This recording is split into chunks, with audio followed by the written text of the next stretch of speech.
I've been wanting to start up a yoga series again for a long time. I'm now here in Louisiana, and here is my first one. When we were driving down, I was noticing the way that my pelvis and hips were placed in the seat as I was driving, and that kind of inspired this little video. So, stay with me.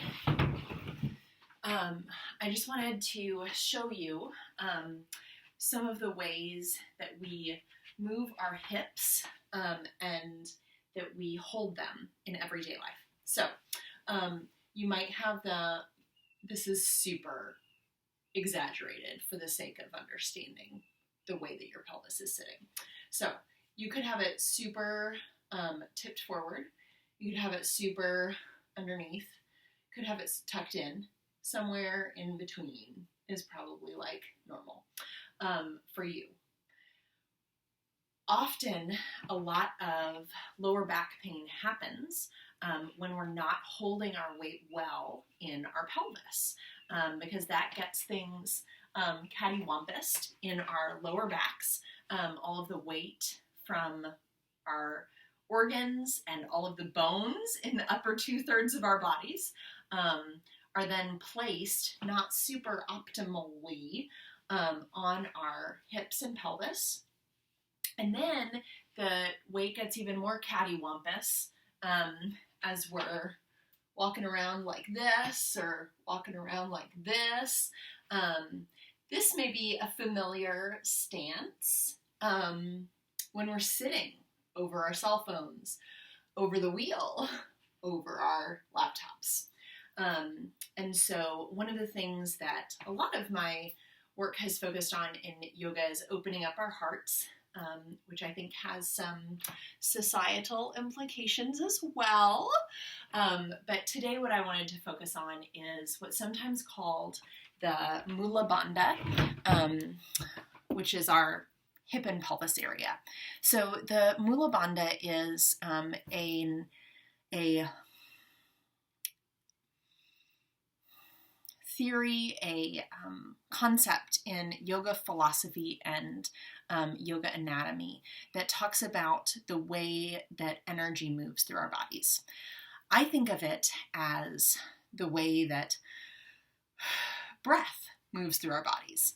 So, as I was driving down to Louisiana, I noticed as I was sitting in my driver's seat that I was sitting on the wheel like this, right? And often after a long car ride, my hips will feel tight. And that's a lot because I have done this tuck in thing, right? So what I started doing as I was sitting in the chair is that I purposely decided to shift my hips back to open up my hips more. And, untuck, sway back, or however you would want to imagine that, sitting up in my chair. And so then this tilted my pelvis forward, right? The top of my pelvis forward, the bottom of my pelvis kind of back. That lengthens your hamstrings, and so if you have tight hamstrings, you might feel a lot of sensation or resistance even in doing that. But it can be a really good practice, and it really helped me not get so tired as I was driving. It helped me stay awake. And actually, right now in this chair, I'm doing another thing that helps with that. When you're sitting at a desk, instead of sitting way back on the chair, which can make you want to lean over and can really make it harder to breathe deeply, right? Can make it harder for energy to flow well in you. If you think about it from a biological or scientific standpoint, it's allowing more oxygen, more energy into your body, right? So another thing you can do is sit more toward the edge of your chair, which kind of necessarily scoots your pelvis back a little bit, tips it forward more, and gives you really a steadier seat.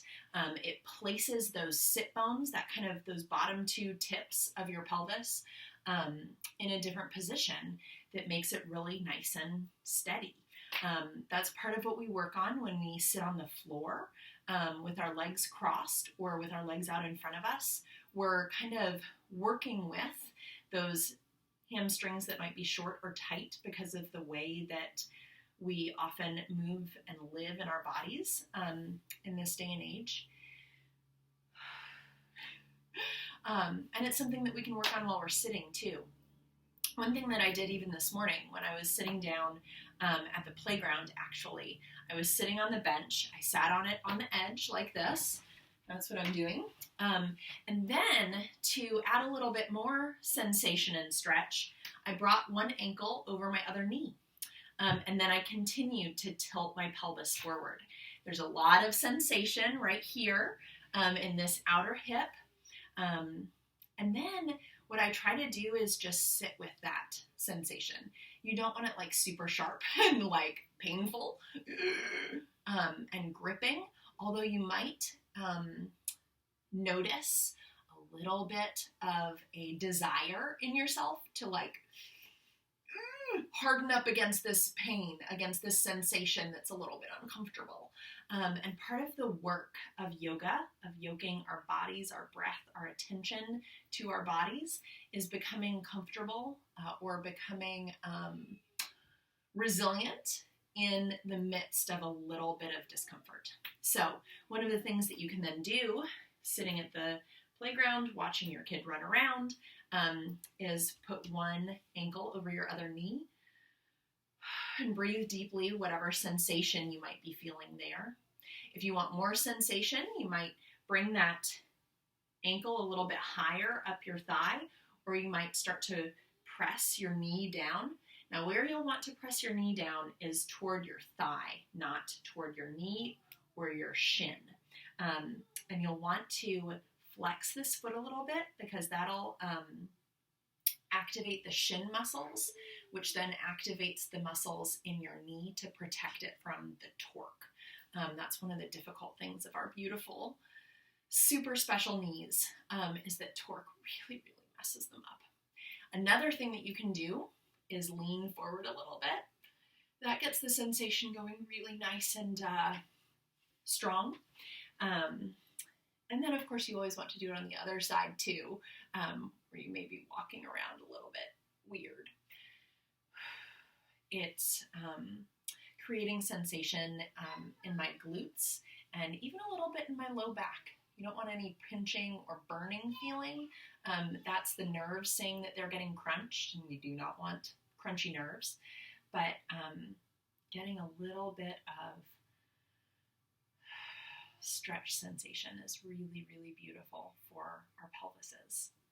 There's one last thing I wanted to highlight about the way that we use our pelvis, and we'll keep doing more of this in videos to come. But as I've been thinking about energy flow, about breathing well, one of the things that y'all will have heard me talk about is that I think of breathing in and out and that kind of energy flow as the Holy Spirit. So in the Old Testament, the Holy Spirit is referred to as ruach, which, like, even hearing the word, it's breath, right? And then in the New Testament, in Greek, it's referred to as pneuma, which is where we get pneumonia, but it's holy breath. And so one of the things that I often contemplate as I'm moving through yoga poses is thinking about how yoga can be praying with your body, or even just breathing can be praying with your body, inviting the Holy Spirit's activity in your life, and then sharing that presence and activity with others, everyone around you. So one of the ways that that applies to this hip work, you might see it best standing up, is that when you are standing with your pelvis tucked, so the upper part of your pelvis is moving back and the lower part of your pelvis is moving forward. So it's all tucked under like that. Or I'm remembering this from ballet classes, right? That you're supposed to like way tuck under. So if you're doing that, just try it and then try to breathe. I'm out of breath just saying it, right? But if you put your shoulders back, you do this, so I'm exaggerating this way back, right? But if you tilt your pelvis open, or tilt your pelvis forward, so the top edge of your pelvis is moving forward and the bottom edge is moving back, I can breathe all the way down into my belly. All the way from here, open collarbones, all the way down. Huge belly breath. So it's a way that we can, just in the way that we're breathing and in the way that we move our hips, inviting the Holy Spirit to greater, deeper, more transformative and energizing activity in our lives. Or at least it was really revelatory to me. So I'm so glad to be back with y'all, and so grateful for your presence.